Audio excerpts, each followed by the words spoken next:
the morning we went out, and it was really special. The sun was coming up, and about 6:50, some game was spotted off to the right at the 2 o'clock position, and it was a beautiful, about 10 or 12 blue wildebeest were standing there.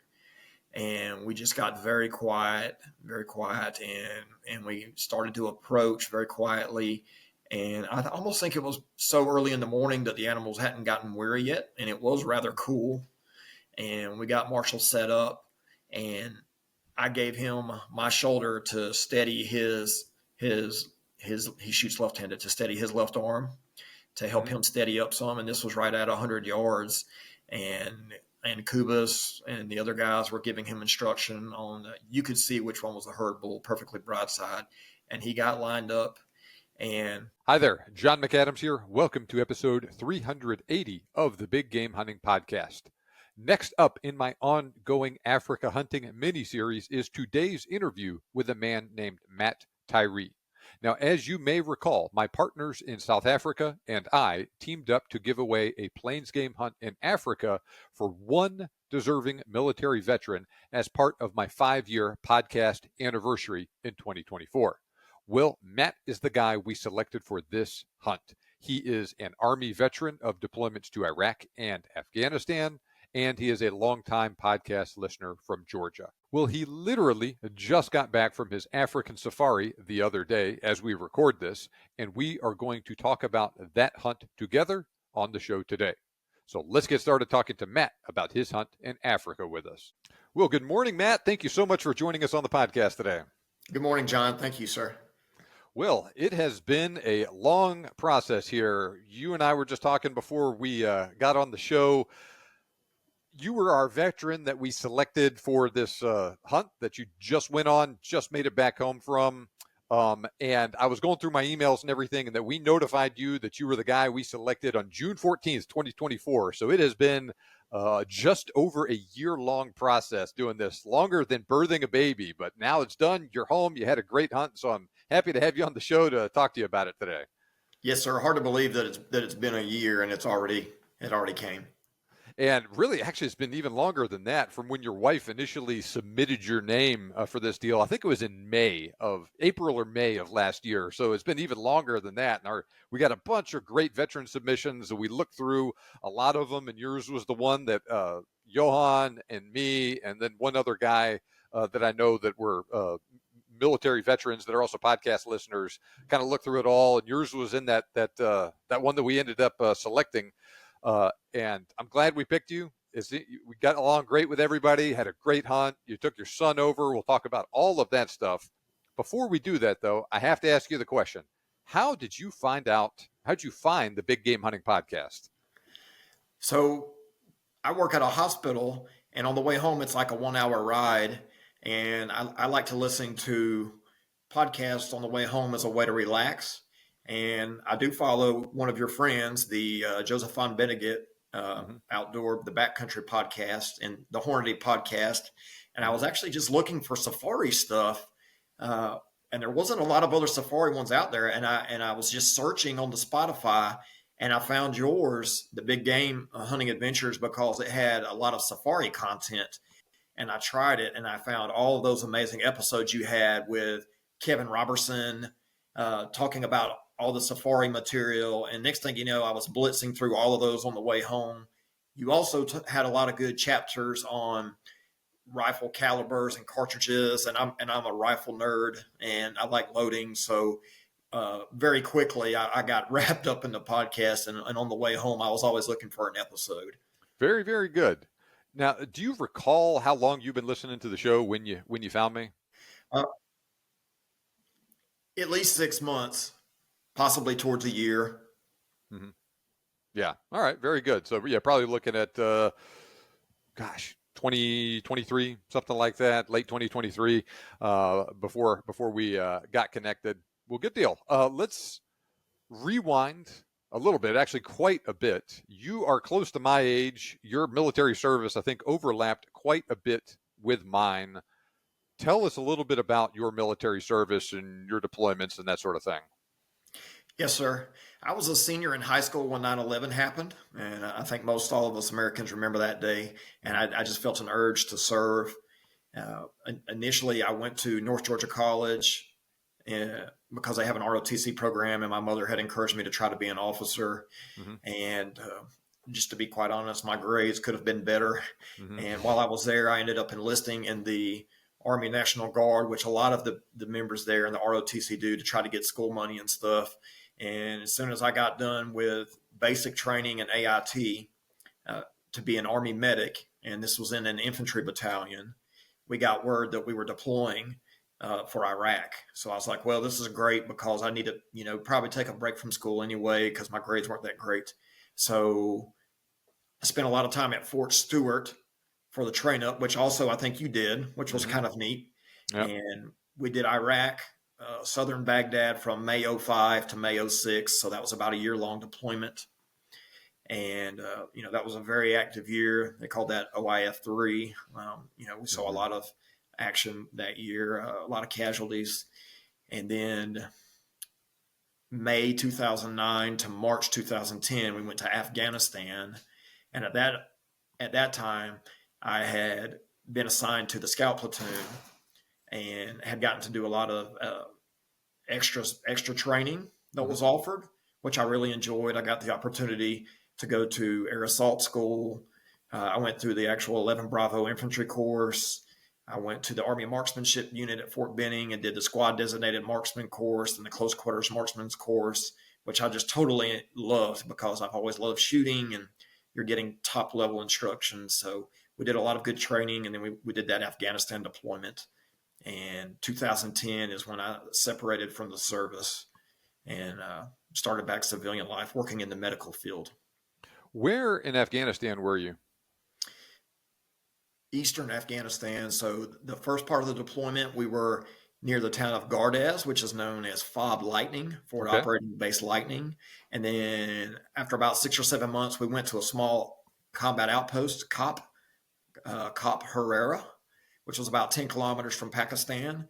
And it was very small and remote, where it was a company minus. So it was like 100 Americans out there. So that was kind of neat because it was so small and primitive, seeing that as well. Very, very interesting. And so you said you deployed to southern Baghdad, 0506. Whereabouts, what FOB were you at in Baghdad? Yes, sir. So it was FOB, which means Forward Operating Base Mahmudiyah. Okay. And when you look on a map, it's about 12 or 13 kilometers south of the Baghdad International Airport. Okay, very good. So I've never been to Mahmudiyah, but I've heard of it. I was there basically all of 2010. I got there December of 09. I was there to December of 2010. I was in the northern part of Baghdad initially, and then midway through the deployment, we moved over to Taji. So I did all kinds of driving around there, especially at the back half of the deployment. I was doing a lot of convoys between Taji and Fob Hammer all the way out on the east side of town. And like I said, I spent more time north of the river than south, but I did a little bit of time there. Went to the airport a couple times. I went to the green zone a couple of times. But you were there in Baghdad quite a bit before I was, and you were in Afghanistan when I was in Iraq. And then when I went to Afghanistan, I was in RC South in Kandahar area when I was there. Now, you are a somewhat unique individual. This isn't unheard of, especially in the National Guard, where it seems like people change MOSs more frequently than they do in the active duty Army. But you made that first deployment, combat medic, earned your combat medic badge over there, and then deployed again as an 11 Bravo, earned a combat infantryman badge on the second deployment. That is... it's not unusual at all for people to get one of those awards, but having a guy that gets two of or both of them like that is not completely unheard of, but certainly more unusual. Yes, sir. My platoon sergeant in the medical platoon, when we initially went to Iraq, he actually ended up with both, and he had started out in Ranger Regiment, and then and that's where he got his CIB. As an 11 Bravo. And then when he got out, his knees were kind of banged up. He got into the medical field and he became a medic and was a medical staff sergeant. And so he had the CMB as well. And I kind of looked at him. I was like, man, that's kind of cool. And not that I ever thought it would happen. Mm-hmm. It just ended up that way. So I got the CMB when I was a medic assigned to an infantry platoon in Iraq. And then when we came back, I was in pretty good shape. I always had a good PT score, and at least from the medic side of the house, I was known as a pretty decent shot. So I got selected to be the medic for the scout platoon, and the scout platoon leader was a ranger, and he was real hard charging, and he was like, "Tyree, you're gonna start getting some training under your belt if you're gonna run the scouts." And I just said, "Yes, sir." And that's when he sent me to the schools. And then they started talking about shifting and reallocating medics, and he was like, "No, they're not taking Tyree." So I'm not sure about the verbiage, but I think he made like an adjustment on the MTO or something, and he just put me onto his book as an 11 Bravo so that I could remain organic to his platoon. Now, for those that don't know what the heck we're talking about, these two badges we're talking about are for soldiers that engage either in combat or in the for the medical badge, treat a wounded soldier in combat, and they are MOS specific. So you have to be an infantryman to get a combat infantryman badge. You have to be a medic to get a combat medic badge, and so you have to be, or I guess in your case, slotted in that right spot like that. There was issues, say, in Iraq in particular at the beginning. A lot of people that were not infantrymen were engaging in combat, so they had to make a whole new award for, say, all the field artillerymen and the scouts and the tankers and stuff like that, called a combat action badge. So it's basically everyone that's not an 11 series or a 68 series that has the same requirements to earn it. You get that one. So if you would have re-enlisted or something as a 19 Delta and then gone back over, you could have gotten all three of them engaged in combat. But like you, two deployments was enough for me. Yes, sir. All right, so that is enough of that for right now. You had two, deployments with the National Guard, no less, to both theaters under your belt. Got out. What's your job now? I used the GI Bill when I got out to build off of that Army medic training. Initially, I went to paramedic school, Mm-hmm. and I enjoyed that, but I felt like I could do more, and I still had GI Bill. So then I went to nursing school, and actually eventually to nurse practitioner school as well with my GI Bill. Okay, very good. So are you a nurse practitioner right now at that hospital you work at? Yes, sir. All right, very good. And so you work at a hospital in Atlanta. You live in Georgia. You were in the Georgia National Guard. You trained out of Fort Stewart a lot when you were there, and now you still live in Georgia, and now you're a regular guy serving your community in that way. So very, very good. Thank you for everything that you have done and are continuing to do.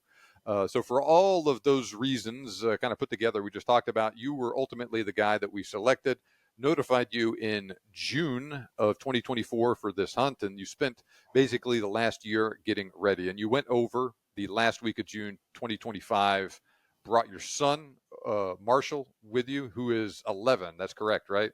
Yes, sir. Yep. So you guys went over there together, had a great hunt. But before we talk about the hunt itself, tell us a little bit about how you prepared for it, and then tell us about the rifle and whatnot you used on this hunt. Yes, sir. Something that I learned, and probably a lot of it was from the military, was proper preparation. Mm-hmm. When you're getting ready for something, a train up, so to speak, and also with me going through schooling for all of the medical courses, you always have like a board exam of sorts. So it was always me, whether it was studying books and audio lectures with a very structured schedule, or whether it's physical training. I knew that preparation was important, and I was so overwhelmed with this opportunity of getting to go to Africa. I said, I don't want myself or my skills to be the limiting factor on me having a nice trip or missing a good shot opportunity at game. So I wanted to do as best I could to control the variables I had a say in to make the safari all the much better. Mm-hmm. So I took you at your word, and I immediately started shooting off sticks, the safari sticks. I had a pair of bog pods with just the V grip there. And I started working on shooting on the sticks and not off the benches at all. And I started walking a lot. And to be honest, my feet had kind of gotten soft because I wear just sneakers and scrubs at a hospital. So I had to put on hiking boots again. And I'd go walk dirt roads for 3 to 5 to 7 miles 2 days a week and toughen my feet back up and start getting that mileage in. And I made my son do the same thing as well. I made him start shooting off of sticks, and I made him go and walk with me.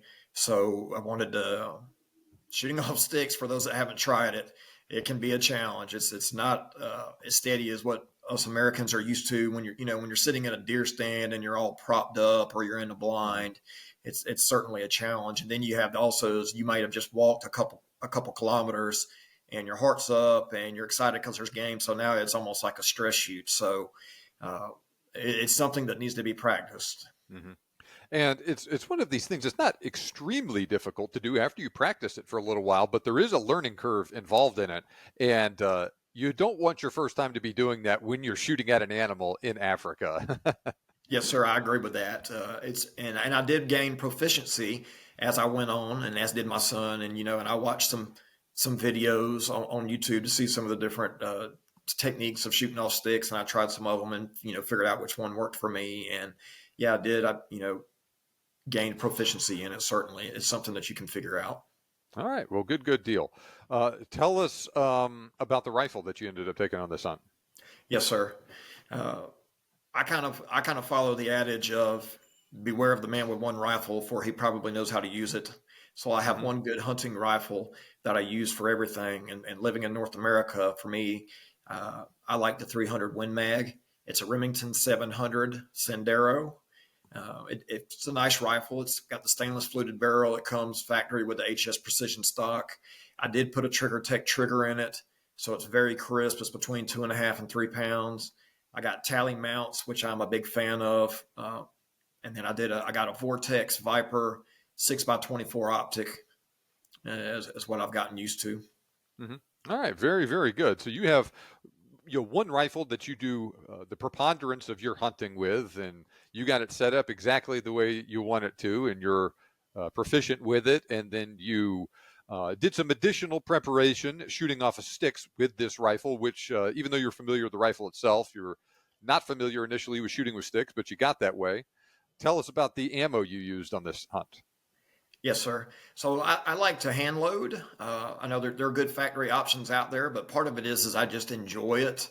Mm-hmm. Spending time out in my barn loading and going through the process.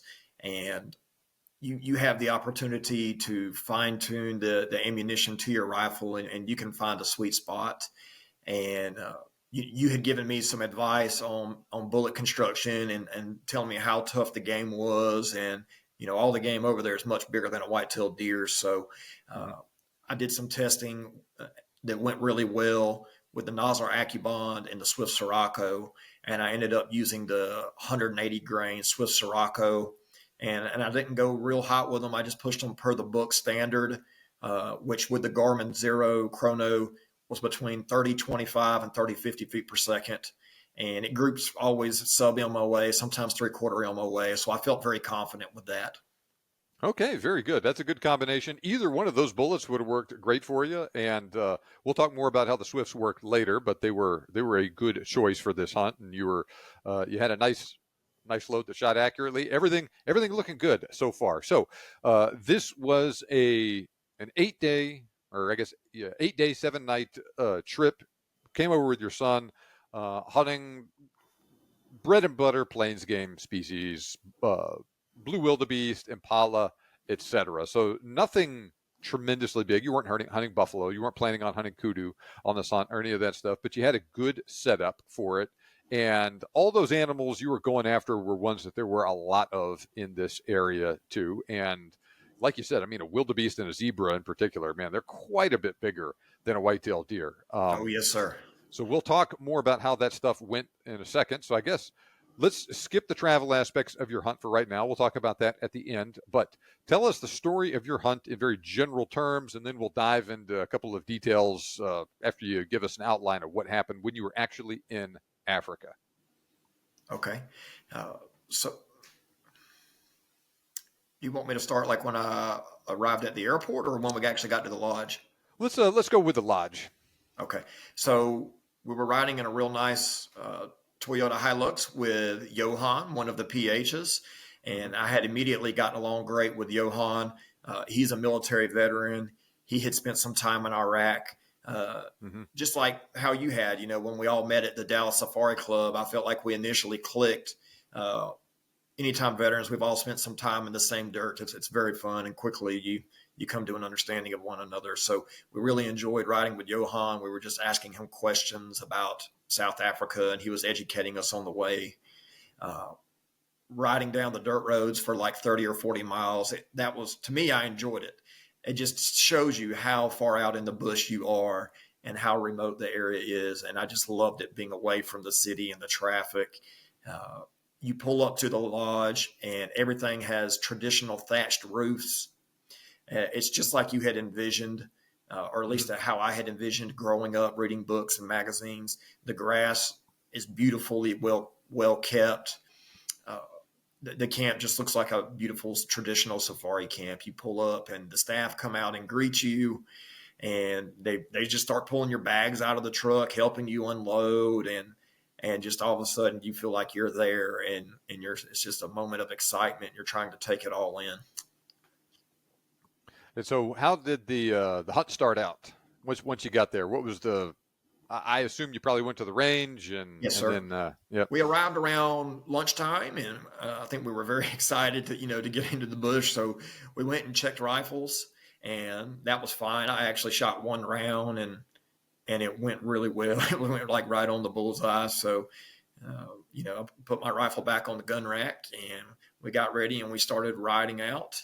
And the amount of game that we saw that first evening was so impressive. I had no idea we were going to see so much game each day when we're out there. It was overwhelming seeing. I don't remember seeing that much game on any stateside hunt, even of like one species.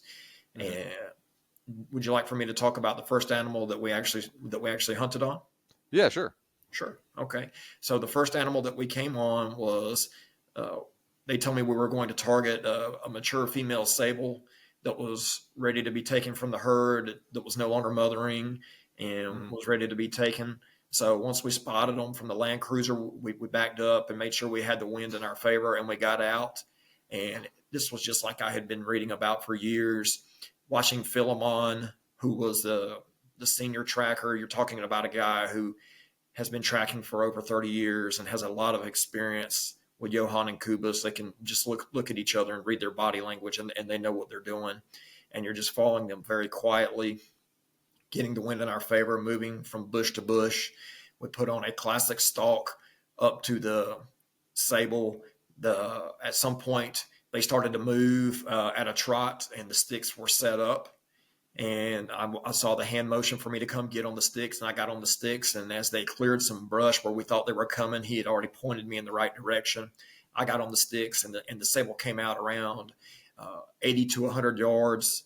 And I just went right on the point of the shoulder, like we had read so much about in the Perfect Shot book that you sent me.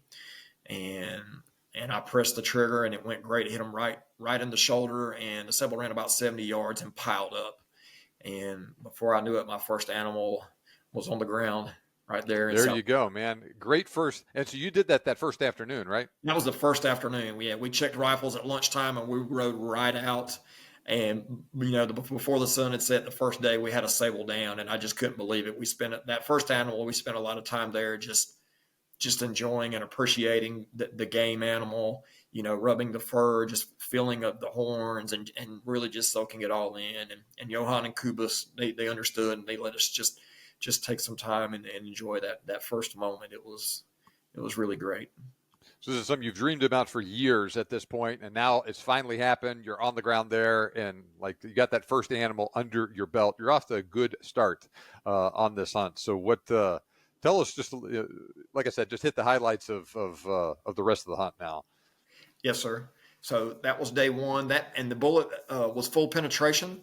So it went through both shoulders, and we're not able to recover that bullet for what you always say, ballistic terminal ballistics to look at it. But it worked great. So the animal went down. On day two, we went out, and Kobus had told me, be ready in case a jackal shows up, because they're predatory It's very similar to like a coyote in the U.S. And he said, we don't want them in there. He said they eat a lot of the impala, especially the young, and it's not good for the herd. And he said, if you see one, he said, I want you to shoot it. And I said, well, yes, sir. You don't got to tell me twice. So Yeah. we saw one. Kobus is kind of a more quiet guy than Johan. And he saw that jackal come out, and all of a sudden Kobus said, get your rifle. And he got a little excited. So that got me excited. So very rapidly, I threw the rifle up. And the jackal was running about 50 yards down a trail, and I made a pretty good shot and hit him on the run. And oh, wow, man. when you hit Nice. a jackal with a 300 wind, he ain't going anywhere. So he went down, and then me and Kobus were laughing and high-fiving each other, and I think we were both surprised I was able to hit it on the run. So, but even that, it had a beautiful pelt, the fur, and we were able to do some conservation and keep the game animals safe. So it was great. All right, real good. So that was the morning of day 2. The afternoon of day 2, we got into the wildebeest, and we saw so many wildebeest each time, 10 or 20 or 30 at a time. And they're from somebody who's been hunting white-tailed deer that are 150 pounds in Georgia. And you get out there and you see a herd of wildebeest, the males are 500 to 600 pounds. I mean, to me, they look like a Cape buffalo. They're so big, it's just impressive seeing them out there. And they're running. So we found some where the wind was correct, and Phil on the tracker got out with the sticks, and he took the lead. And then Johan and Kobus were taking us in, and, we're walking very quietly, keeping some bush in between us and the game, checking the scent. I'm watching for hand signs, very much like a military patrol we're familiar with, hand signals. And we got up close. We got around 100 yards, and we saw a big one and was offered a good broadside shot. The sticks were set up, and I got on the sticks, and I made a good press. And this one right on the point of the shoulder. And this wildebeest probably only went 4 or 5 yards and piled up. And it was a fantastic animal. And I was, I had ran the bolt quick because I had been told how tough they are, and I wanted to be ready for a follow-up shot. So I stayed in the scope and cycled the bolt and was ready. But he piled up like 4 or 5 yards, and they said he's down. And so then, we just approach him carefully. And again, we're enjoying the game, just feeling his horns, the hard boss, and how tough the hide is and the colors, and just soaking it in. So day 2 was fantastic. We took a jackal in the morning for conservation, and in the afternoon, we got a fantastic blue wildebeest. Yeah, that was a darn nice wildebeest. There's a lot of wildebeest there, isn't there? There is a lot of wildebeest, and I didn't know how much fun the wildebeest was going to be to hunt, but it really is. I mean, to those out there, don't underestimate the blue wildebeest. That is a fantastic animal to stalk, and watching them run, and it's a big and tough animal. And your bullet exited that wildebeest, right? Yes, sir. We didn't recover that bullet either. Yeah. So you put it just like that book shows you, the Kevin Robertson, The Perfect Shot. When you put it right on the shoulder, as opposed to in America where you go behind the shoulder, it really breaks this game down. And as long as you have a tough projectile, a good bullet, it'll do the job. All right, good deal. So we got a sable cow and a wildebeest and kind of an unplanned jackal down now too. Yes, sir. That was a bonus item. Yeah. All right, day 3, we were out on the hunt, and the zebra and the wildebeest kind of ran together. And we were stalking all morning. I mean, we probably walked 5 miles, but I enjoyed it. This is what I'd been thinking of and dreaming, and we're walking through the bush very quietly. It's just like an infantry patrol. You're looking around. We're seeing game. There's so much impala. There's no telling how many impala I saw. That reminds me of seeing pronghorn in Wyoming. Just impala everywhere, which is good. But, then if you jump an impala, they run off. And then the other animals are like, well, hey, why is the impala running? So you got to be careful. Yeah, that's the thing about the impala. Sometimes there's so many of them, they are difficult to hunt because there's so many of them. Yes, sir. And the impala proved to be one of the more difficult animals to get on. And that actually came at the end of the hunt. So on the day 3, we got onto some zebra, and it was actually in the afternoon, and the sun was starting to set, But I knew I had just enough light, but we didn't need to push it any forward. If we weren't able to get on this one, we were just going to wait a day, because nobody wants to be shooting in the dark or tracking game in the dark. It's just not a good idea. But we did have adequate light. It was okay. And I got set up, and this was a little bit of a longer one, about 160 yards, and it was quartering to me. And I asked Kobus, and he said right on the point of the shoulder. That way it would go through and get the lungs and the heart. And so I just, got my breathing under control and went right on the point of the shoulder and made a good press. And he bucked real hard and stumbled, and he ran about 70 yards and piled up. And this bullet did not exit, and we were able to recover the bullet, which was really neat. So show us that bullet. Yes, sir.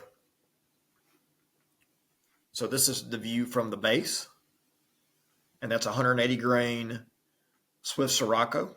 Mm-hmm. And then that's the side view, and then the front look from the expanded view right there. So I did some work on it, and I went and I weighted on my reloading scale, and the numbers I came up with were, it now weighs 143 grains, which is 79% weight retention, and the large overall diameter was 0.670 inches, which is 2.12 times expansion. And for me, the zebra was the heaviest game animal. Kobus said it was around 650 pounds, that it actually had about 100 pounds on the wildebeest. And I feel like that's really good terminal performance, that you hit something that big, and, and it was a good one-shot kill. And, being a ballistic nerd, it was really neat getting to see the projectile recovered and that it did its job. And so you said it was about a 160-yard shot? Yes, sir. And what was your shot angle like again? It was kind of quartering to us. So, he wanted to make sure that we didn't go too much like right in the center of the chest, and not to get lost and go behind the shoulder, and it ended up going into the guts. So he said right on the point of the shoulder, and, break that shoulder and at least catch a lung and part of the heart.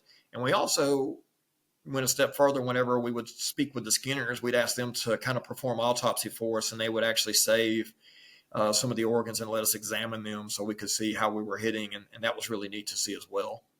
And where on the body did you find that bullet?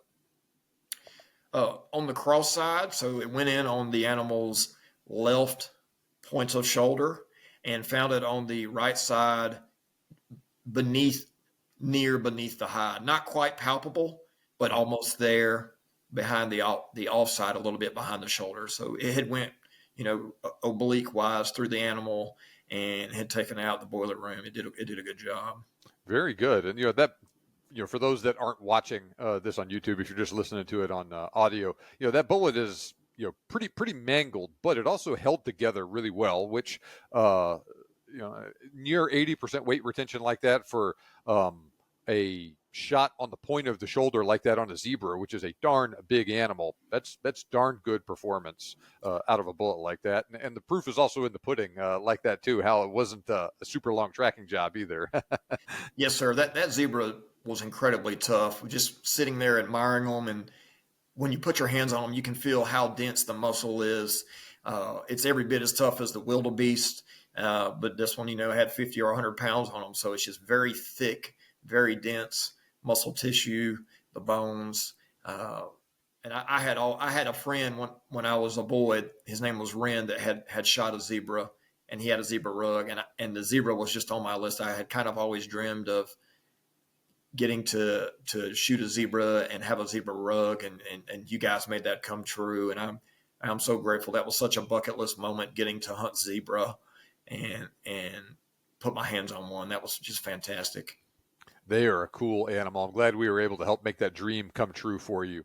Now, as a quick aside, we have received a tremendous amount of rain in late 24, early 25 in that area. So the bush, especially real early in the season, was thick, lush green, leaves everywhere, tall grass.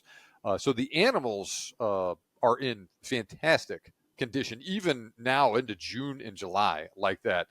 So I'm sure all these animals still had a nice thick layer of fat on them that you ended up taking on this hunt. Their body condition is starting to decline a little bit because it's cold and the rains have stopped and everything now. But, they were doing so well that they're going to be so well earlier in the season that even as the season progresses, they're going to be still in better shape than they would have been, say, last year or the year before.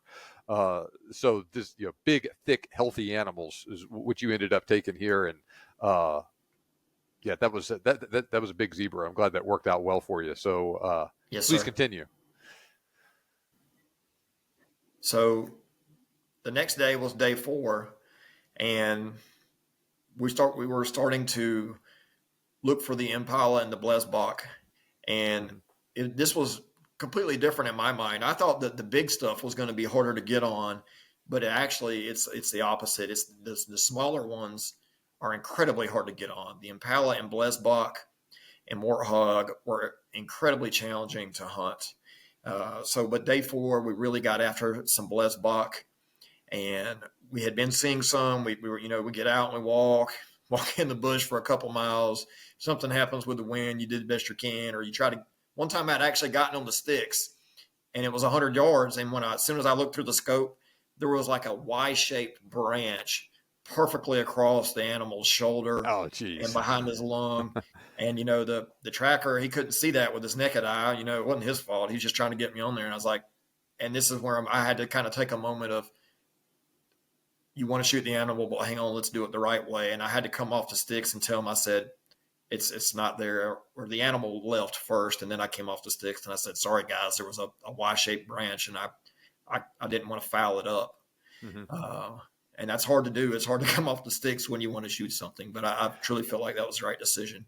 That is not an uncommon occurrence there, with the bush being so thick like that sometimes you get on the sticks and it looks like a clear shot. Then you look through the scope and you see there's something in the way. Or you get on the sticks and it's a clear shot, and then before you squeeze the trigger, the animal takes 2 steps and you don't have a clear shot anymore. And so this is a common thing. Shots there aren't long, but they need to be fast, and you're shooting through small windows in the bush. It sounds like that was your experience on this trip for the most part. Yes, sir. I would agree with that. We continued to hunt them that day, and then in the evening around 4 or 5 p.m., we found some that were, they were getting back on the move. This time the wind was in our favor, and this was actually further out, which was okay. We first saw them at like 400 yards, so we were in a more savanna, open terrain area. We started to maneuver on them, and we got close to about 200 yards, keeping some bush in between us as we moved. And at that point, we were kind of concerned that, if we get any closer, we didn't want to jump them. So they asked me if I felt okay. So we got set up. And this was the longest shot that I made, and it was 200 yards. But I put it right on the shoulder and felt steady and was rested and made a good press. And this one ran about 40 or 50 yards and piled up. And this bullet exited as well, so no bullet recovery. But it was a good shoulder shot as well. Good deal. So we had some nice pictures with the Blesbok. That was day 4. The next day was day 5. And so I still had Warthog and Impala on the list. And I was beginning to think the Warthog is almost like a chance encounter. I'm not even sure how you could go out and specifically hunt a Warthog, but they're incredible animals. And when you see them, they're just blitzing through real fast, coming across the trail. And the males, when you see them, they have great size to them. And Kobus told me, he said, if you see one, you know it's big. He said, you see the tusks first and then the Warthog. He said, that's when you know it's a big one. He said, if you see the body first and look for the tusks, he said, don't worry about it. He said, that ain't the one you want, or it's a female. And we saw a lot of female with a couple little piglets run through, and it was fun just seeing them. But you're talking about, fast shooting and having to be ready. And it was day 5. And fortune just came my way. We were out on the stalk, and this thing was massive. And I, like Kobus said, I saw the tusk first, and he was running left to right, and he went behind a large bush, and I went ahead and put my scope to the right of the bush, just hoping where he was going to come out. It was really only about 40 or 50 yards, and I had my scope cranked all the way down to 6X, which is as low as it would go, like they had told me. And I was just ready on the other side, and sure enough, it came out, running left to right, and I was holding on the neck in case the bullet went back a little bit. I wanted to make sure I didn't get in the guts, and I held on the neck and pressed, and that thing just rolled. It was a great shot, and Actually, to me, that was the hardest shot because it was on a running game, but it was so close. It was only like 40 or 50 yards, and having the scope cranked all the way down, like they had taught me, was a great idea. And we made a good shot, but it went right down. And that bullet was full pass through as well. No bullet recovery. Very heavy animal. I tried picking him up, and I could only pick up his hind legs. Very heavy, and the tusks were quite impressive. And looking forward to having those trophy tusks back as well. Very, very cool. That so the warthog have been kind of hard to come by there this year. They're there, but with all the rain we got, the grass is so tall that it's hard to see them sometimes. And so we're just now getting into the point where the grass is getting short enough where it's possible to see them, and even then, it's still not easy. I completely agree with that. So the animal's not as tall as some of the other game, and they disappear in the bush so easily. And it's like when you see them, you've got like 2 or 3 seconds to make a decision, and you got to be ready to make a snapshot. And we had seen some good males in the previous days, and I just wasn't ready. And I just kind of told myself, if I see one of them, we've got to be ready to make a snapshot. So this one worked out in our favor. All right, cool. So that was the morning of day 5. We had a good lunch, and in the afternoon we decided we got to get after these impala and make this happen. And you're seeing impala every day, morning and afternoon when you go out, and sometimes you see like 50 of them, which is great. But the problem with that is you've got 50 sets of eyes looking back at you, and it's hard to get on them. And we had several times, again, just like with the Blesbok, where you get set up on the sticks and you're looking, and there's a little bit of brush in the way, or all of a sudden you're almost there, and then a female steps right in front of it, or another one steps right behind it. And, when you're shooting, a powerful rifle, you got to be considerate of that as well. And since we've been getting some full pass-throughs, we certainly didn't want to hit another animal. So, they were guiding me, telling me when it was a safe time or opportunity. It took several attempts. The impala was very challenging. But we eventually did get set up on the impala. This one was a 100-yard shot. And again, it was perfectly broadside. No complaint. It was a good opportunity, right on the point of the shoulder, full pass through. And this one ran into some of those giant 2-inch thorns, ran about 30 or 40 yards and piled up. But it was easy to see, Philemon found it in a few seconds, just ran right into a thicket, and we found it. And then we took some time admiring the impala. Very much reminded me of a white-tailed deer size here in Georgia. Our deer aren't great big-sized deer like they are out west. And also the tan color of the fur of the pelt very much reminded me of deer, and just getting our hands on those impala horns. That was a lot of fun, and I enjoyed that. And it's quite challenging. We may have been the smaller animal, but it's not an easy animal to hunt. It's a challenge. And was glad to get that one. That was the afternoon of day 5. And so that was your last animal, right? Yes, sir. Yes, sir. That was 7 animals bagged in 5 days, which is, to me, that was over the top, being able to do that. Now, even though that was your last animal, the hunt wasn't over, because your son was there with you, and he was there mainly as a non-hunter, but we wanted to get him to hunt a little bit as well, too. So tell us about how things went with him. Yes, sir. So my son went with me. He loves hunting, and he's actually shot. He's 11 years old. He only weighs about 80 pounds, but he had put in the work. He had hiked with me with his boots on. He was shooting his 308 rifle off of sticks. I was making him practice staying in the scope, reloading on the fly. I wanted him to be ready, to take full advantage of this. And you guys, John, you and the Big Game Hunting Adventures were so generous to allow Marshall to come, and not only to just come and see Africa, but let him take a game animal. So now he can say at 11 years old that he's hunted Africa. And, the impala are so weary. We were thinking about trying to get him on an impala or a Blesbok, but since this was going to be the last day of hunting, we said, let's just get him on something bigger if we can. And we'll sort it out. And whether it be a blue wildebeest or a zebra, let's just, whatever we can get lined up on, since we've got 1 day left. So the morning we went out, and it was really special. The sun was coming up, and about 6:50, some game was spotted off to the right at the 2 o'clock position. And it was beautiful, about 10 or 12 blue wildebeest were standing there. And we just got very quiet, and we started to approach very quietly. And I almost think it was so early in the morning that the animals hadn't gotten weary yet, and it was rather cool. And we got Marshall set up, and I gave him my shoulder to steady his he shoots left-handed, to steady his left arm, to help him steady up some. And this was right at 100 yards. And Kobus and the other guys were giving him instruction on, you could see which one was the herd bull, perfectly broadside. And he got lined up, and he was actually right on the shoulder, but actually a couple inches behind the shoulder, probably about 4 inches back. And he made a shot, and the wildebeest actually went straight down. And when I say it went straight down, we actually initially thought it was maybe a spine shot, the way he went straight down, but it turned out it just double lunged him, and the animal just went straight down. And as it turned out, I'm pretty sure, we didn't tape measure, but I think his blue wildebeest is bigger than mine. So if that's the case, you're never going to hear the end of it, are you? Yeah, he outdid me, which I'm perfectly okay with. I was so proud of him that he got to come, and he had such a good attitude all week. He never once asked, "Dad, when do I get a turn? When am I going to hunt?" He enjoyed the hunt, walking.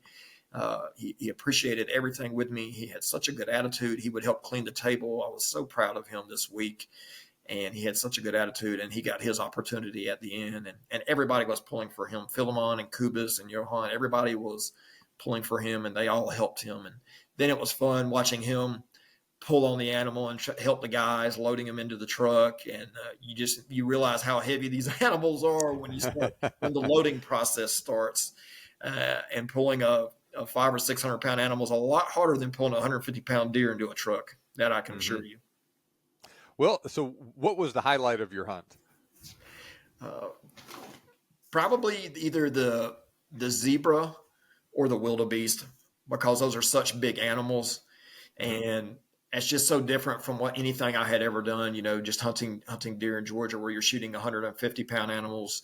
It's really neat to shoot off of sticks and test yourself and your equipment on this truly big game. You're talking about an animal that weighs 4 times when you're shooting a whitetail. And after you've been out walking in the bush all day, you feel like you've earned it, and you've put your time in, and it's really rewarding when you get on those sticks and make a good shot and it comes together. So the big stuff, which granted you call it plains game, but man, a wildebeest and a zebra, they seem really big when you get your hands on them, and they're tough animals. Yeah, they definitely are. They are both big and they are tough. So tell us a little bit about some of the other stuff about the hunt. Like, what was the weather like when you were there? Yes, sir. So it was interesting because here in Georgia, it's been getting up to 90 degrees every day, and hot. So we get over there, and in the morning, it was usually about 40 degrees. The last morning, it actually had dropped to 30 degrees Fahrenheit. But it warms up, and if you're out walking, it's fine because you warm up quick and you peel a layer off. And then, after lunch around 2:00, it would be 65 degrees. So it was very pleasant in the afternoon. So you just had to endure the morning for an hour or two, and then it would warm up rather quickly. So around 40 in the morning, and then warm up to 65. And it was very pleasant in the afternoon. All right. Very, very good. Do you feel like you were prepared for the hunt? Is there anything that you wish you would have known prior to this hunt? You gave us so much information. You and the Big Game Hunting Adventures, you sent us a packet, and I printed the whole packet and got a 3-ring binder, and I put everything in the little plastic page things, and I basically made myself a safari book with all of the information you gave me.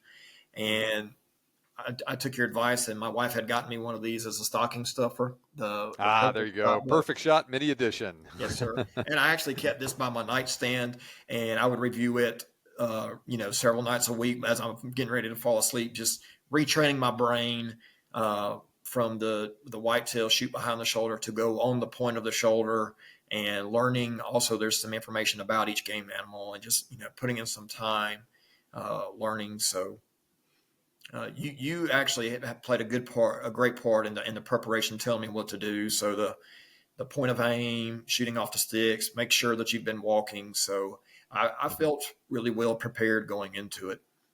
Good, good, good. I'm really happy to hear that. Now, if I recall right, your shot distances on this hunt range from about, you said about 40 yards on the close end to about 200 on the far end, and then a lot of stuff clustered right around 100 yards.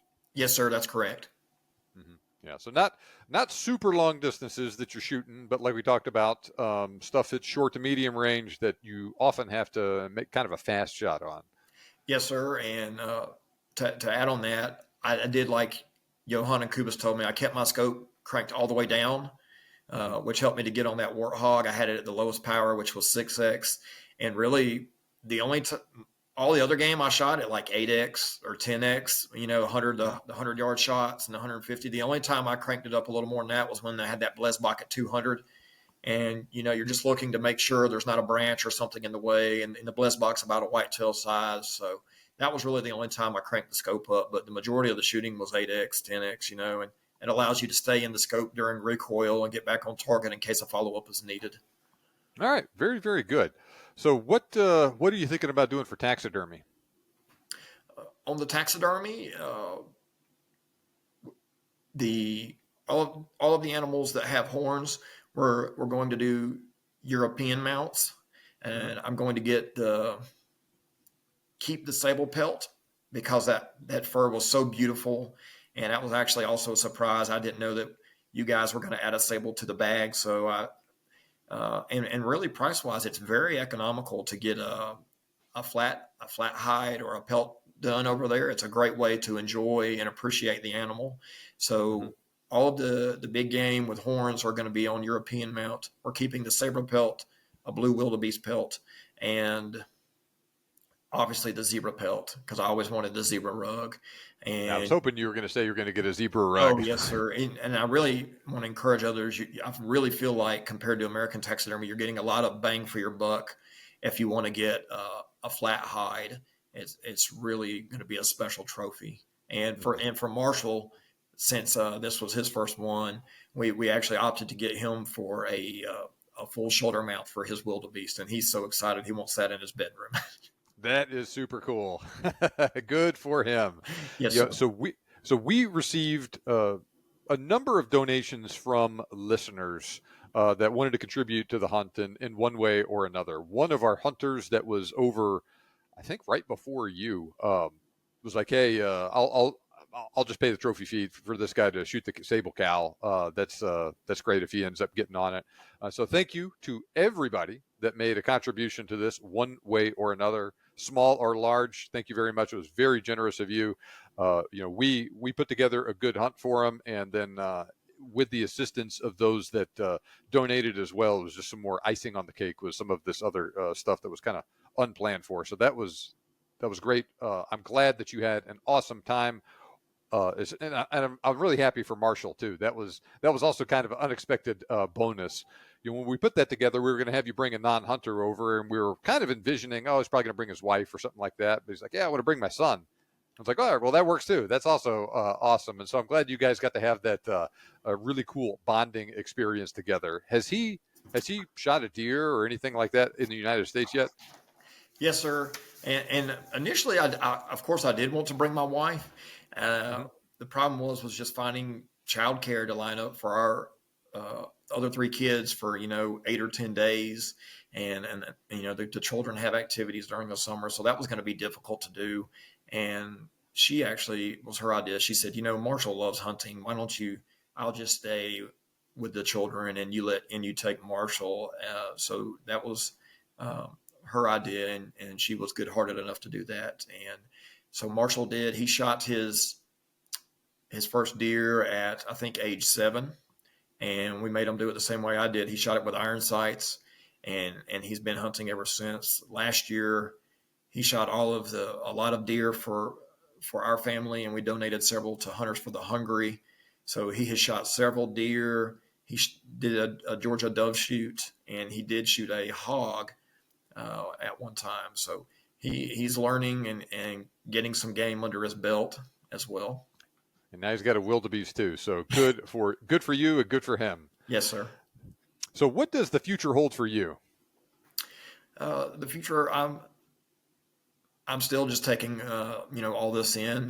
Now I'm back back here stateside, and getting ready to go back to work at the hospital, and spending some nice time with the family, sharing pictures with them, lots of hugs and catching up. And of course, me and friends are already daydreaming about other hunting trips and other opportunities. And I really just have been overwhelmed with this whole thing. That when we initially got the email from you that I'd been selected, I felt overwhelmed, and I actually teared up some. I'd never been selected for anything like this, Mr. John, and was just completely grateful for this opportunity. And I know there are so many other veterans out there that wanted to get an opportunity like this for them as well. And I hope that somehow they'll have a nice opportunity with some organization. But this was very special, and I appreciate those other individuals that stepped up, like that helped us, that wanted us to shoot the sable. That was so kind and so generous, and it's nice to see that in the hunting community. And I want everybody to know that I'm greatly appreciative, and that's one of the reasons why I put in so much work with the walking and shooting, is I didn't want to let you guys down. I wanted to do my part. All right. Well, very good. I heard from Johan and Kobus. You guys did great over there. Shooting was good.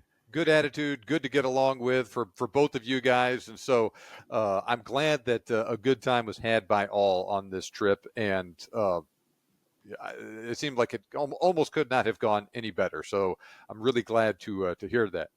Now, as we wrap up today, I'm going to ask you the question I'm asking all of my guests on the show this year. You must choose one to hunt with for the rest of your life, either a single cartridge, and you can use any bullet in that cartridge, or you must choose a single bullet that you can use in any cartridge. What is your selection for that cartridge or for that bullet?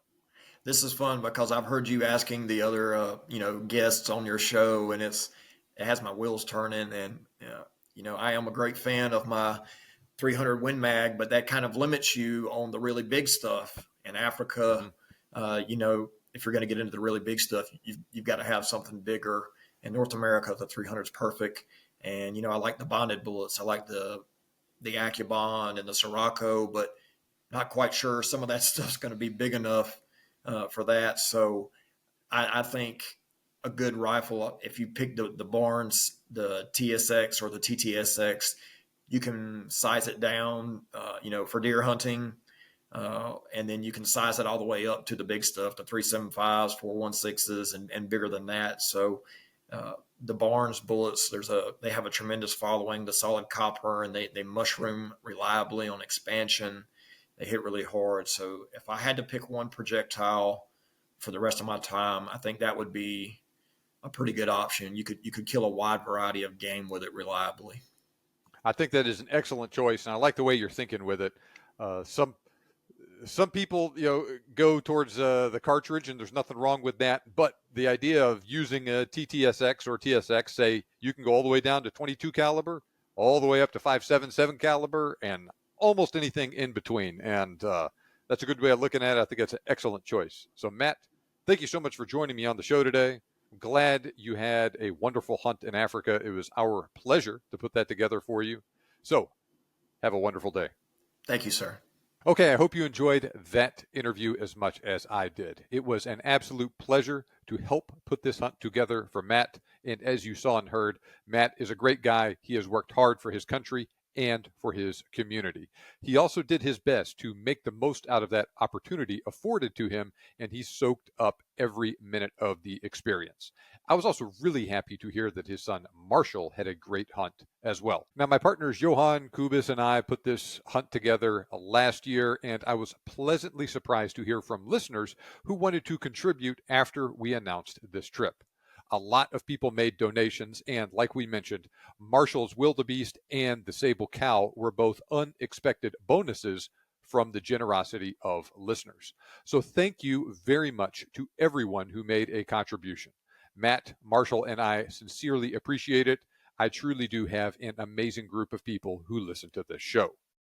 Now, we did record a video of this hunt too. It is up on YouTube at the link in the episode description. Be sure to check it out. It's awesome. You're going to love it. Now, would you like an adventure along the lines of what Matt and Marshall experienced? As I record this, we have one opening remaining for October 2025 and a couple of spots left for 2026 in March, April, May, September, October, and early November. Now, like we've said a couple times on the podcast in the past, don't wait to hunt Africa if that is something you want to do. There's no guarantee you will have the time or the money or be physically capable of enjoying the hunt if you put things off for even a couple of years. I've seen that happen to people far too many times to count.